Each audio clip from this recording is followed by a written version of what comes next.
My wife asked me to open our marriage after she had an affair with her boss, but she regretted everything when I agreed and moved on. I was married to my wife, Katie, for 10 happy years. It was a magical relationship. We met in college and believed we had something special and unique. We were each other's firsts, whether it be going on a first date or spending our first night together. It was a love supposed to last forever, until things began to change. 1 year ago, Katie decided to change careers and get a new job. With a new job came new coworkers and friends who were very open-minded about relationships and intimacy. Every day when Katie came home, she would have a new story about one of her new friends. I was worried because most of these stories included either intimacy or infidelity, and sometimes even both. That being said, I was happy because Katie seemed to genuinely enjoy going to work. She had also started going out more, like going to a late-night party on each weekend. However, this led to us becoming distant with each other. Every week it felt like Katie and I were talking less and less, while she was going out more and more. Some days she came home at 4 a.m., exhausted, and didn't say a word to me before going to bed. She had a guilty look on her face the next day, meaning she knew she had something wrong, but she still never communicated with me. I was concerned about our relationship and decided to have a heart-to-heart with my wife. I told her that by no means did I want to restrict her freedom, and I was happy she was gaining new experiences. But her actions were clearly putting a strain on our relationship,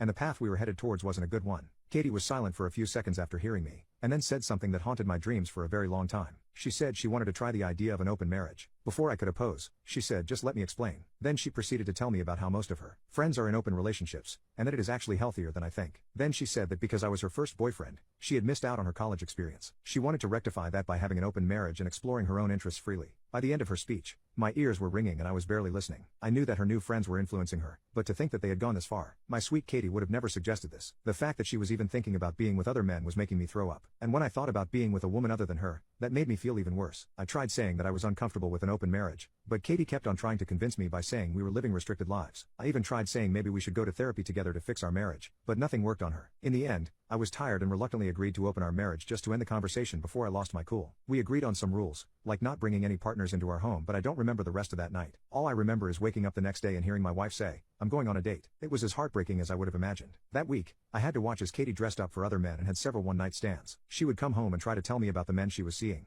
but a single word out of her mouth would make me want to leave the room. Eventually, I found out through her socials that she had started an emotional relationship with her manager. He wasn't a young, handsome man or anything like that, but it still made me feel awful. I tried to go on dates with other women to make myself feel better, but it only made everything worse. Every time I looked at another woman, it felt like I was betraying the love I had protected for over a decade, even though that love no longer existed. I just had enough and decided to focus on myself. I stopped looking for hookups and stopped listening to Katie altogether. I spent most of my time working on projects or playing my favorite video games. It was a weird lifestyle for someone my age, but at least I wasn't brooding all day anymore. That's when I met someone online. Let's call her Jin. Talking to Jin felt like I was actually talking to a real friend because she would listen and let me vent without judging me. Even after we met up in real life, that little connection was still there. Jin was from South Korea, and had just gotten out of an abusive relationship. I wasn't looking for a relationship with her due to that reason, which is maybe why we were able to form a real friendship. One day, I was relaxing at her apartment because Katie was having a girl sleepover. That's when one thing led to another, and Jin kissed me on the lips. It was a heartfelt moment in which neither of us was taking advantage of the other. It was also the first time I felt desirable and valued by someone in months. I was finally moving on from the trauma of that particular evening. A couple days after this,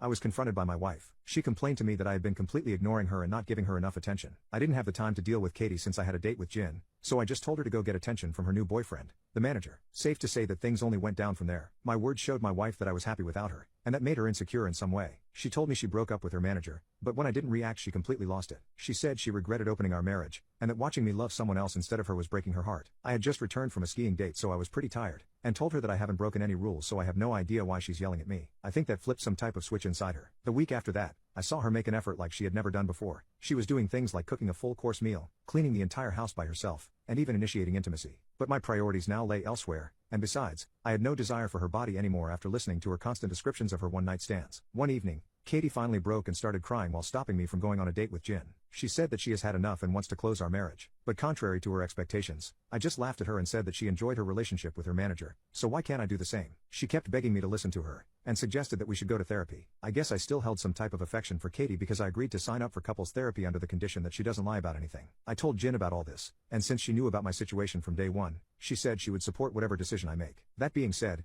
our first therapy session was a complete nightmare. Katie broke down and cried for what felt like hours. She admitted she had let her group of friends and manager influence her to experiment and basically forced her into having intimacy with the manager. It was a drunken mistake and she felt really guilty afterwards, so much so that she was on her way to tell me the truth. That's when her friends said I would never forgive her, and I would leave her to rot. They said the only way to keep me in her life would be to suggest an open marriage, so that way I won't be able to blame her relations with her manager. It was a disgusting truth and I was shocked by this admission, but it was too late. She claimed that the manager only saw her as a distraction and used her, which made her realize how badly she had messed up in regards to me. Even after all that, I didn't feel anything for her, except for apathy. To me it just sounded like she was making excuses for her behavior after watching me finally get some sort of happiness. I told her that there is no way I can forgive her, and decided to stop the therapy sessions while also moving out of the house. I moved in with Jin while consulting a divorce lawyer and thinking about my next steps. Meanwhile, Katie had quit her job and cut off her friends because she said she wants to work on herself. She texted me all that because apparently, she still thought that our marriage could be saved. I guess I messed up by not making it clear enough, because when I came back to the house to grab a few things, Katie threw herself at me. She tried to kiss me and direct my hands to inappropriate places, and only stopped after I screamed at her to get away from me. She looked pissed that I had refused her advances, and angrily yelled, "Oh come on, what can that South Korean beach do for you that I can't?" What she didn't know is that bringing Jin into our mess was the absolute limit for me. I told her that if she still doesn't understand what Jin did for me, then this is the last time we talk without lawyers.